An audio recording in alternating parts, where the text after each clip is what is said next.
let's go and talk to Neil Kirton, the Hawke's Bay Regional Council. I'm sure can make sense of all of this. Neil, thank you. How was your doctor's appointment? First of all, you're okay? All good, Michael. Just getting ready to take off overseas. So needing those appropriate. I need the jabs. So, where are you heading, mate? Yeah, heading to Vietnam just to take in a bit of Asia I haven't seen before. My daughter came back from there raving. She said it was wonderful. Yep. And ditto, your good friend Tom, our boy, spent a long time there on motorbikes, so he knows all about it. Yeah, well, there you go. And amazing that it's so attractive to Western visitors, considering it's still a communist country. Exactly. What did we fight a war for? Exactly, yeah. Wow. No, you're right. Okay, mate. Listen, the Hawke's Bay Regional Council made a fair enough decision. It's their decision to make, and they're given the opportunity to do so, to institute or at least to retain a Māori ward. I think, are you expanding it? Are you going to have 2 seats around the table? No, it was simply to respond to the legislation. Michael, our hand is forced on that. We made a call to continue the current 2 Māori wards up until, but then obviously goes to a referendum in 2025. So we're simply following the law, which, as you pointed out, is something we should have done right across the board, really. Okay, so you've done that, you've made the decision, and there are a whole lot of people there. Why were there a whole lot of people in the chamber to start with who would on this matter? Do you know? Well, you nailed it really when you said, if you like, the lobbyists came out in force. Strong community feeling from the Māori community to retain their hard-won, hard-fought constituencies. Fair enough, turn up, and a good group of people. I know them, a lot of them personally. Strongly held emotion, and that's fine. That's what we're here for, a bit of that democracy taking place. I have no objection whatsoever with folk doing that.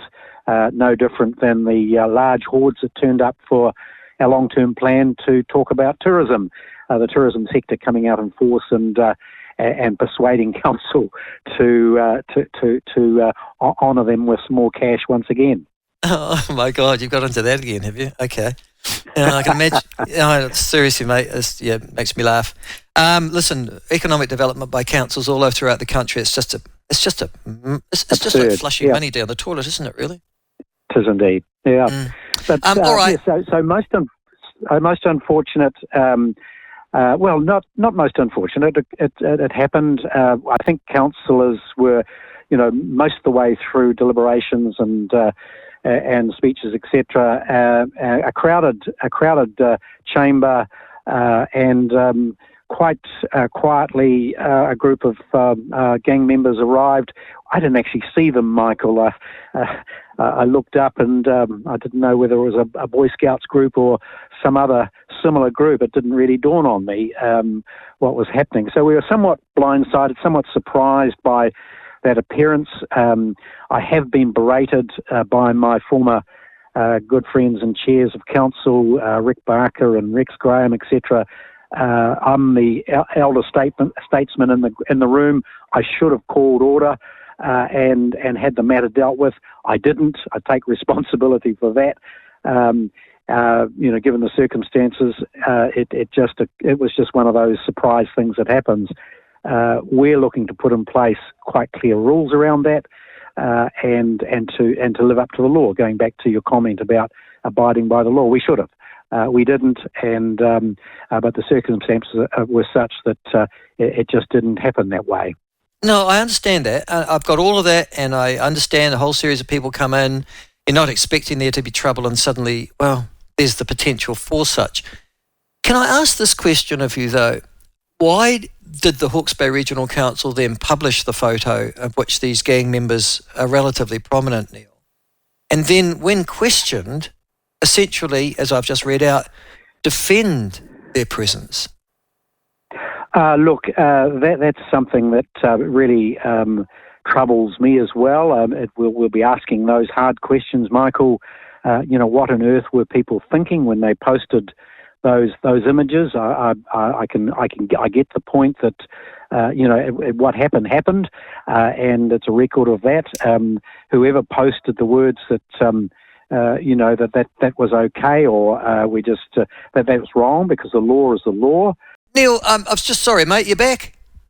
Yeah, back again. Yeah. Okay, I don't know what. That's all right. No, that happens. Gosh, never used to happen on landlines. That's all I can say. No. Neil. No. Let's go back to that. Exactly. Yes, the good old days. Listen. Yes, when food tasted like food as well. Listen. It was obviously a staff member that put this up. I mean, I would assume, because I can't imagine the chairman of your regional council is at Hinawai Ormsby, or any of the rest of you determine what goes up on your Facebook page. Yeah. No, that's a comms responsibility, and it quite frankly came as a significant surprise to see it responded to in that way, and we'll be sort of asking questions around that. Okay. Listen, going forward though, the mongrel mob has, the really interesting thing to me apart from that was this.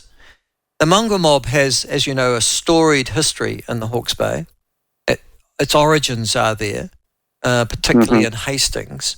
They are part of the Hawke's Bay culture, Maori culture and community.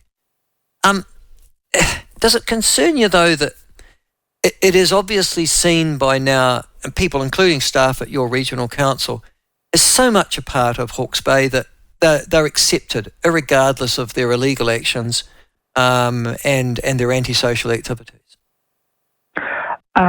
Yes, it's a real conundrum, and I agree with you that gang culture has achieved a degree of acceptance that it sort of overlooks and ignores those evil elements of gang culture, the violence, the drug taking, etc. They are still, in my view, not acceptable in any culture. And it's a worrying thing to me. It doesn't sit well that both the Māori community and the wider community have a degree of acceptance. I totally get the picture that leads to gang life and gang culture.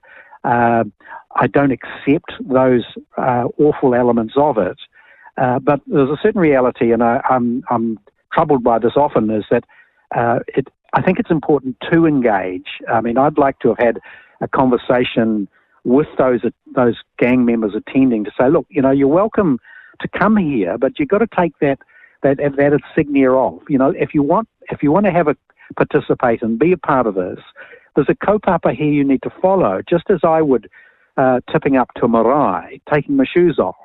These are things that's a mutual respect, and I think we continue to perpetuate this, if you like, alternate culture, and I don't think we should.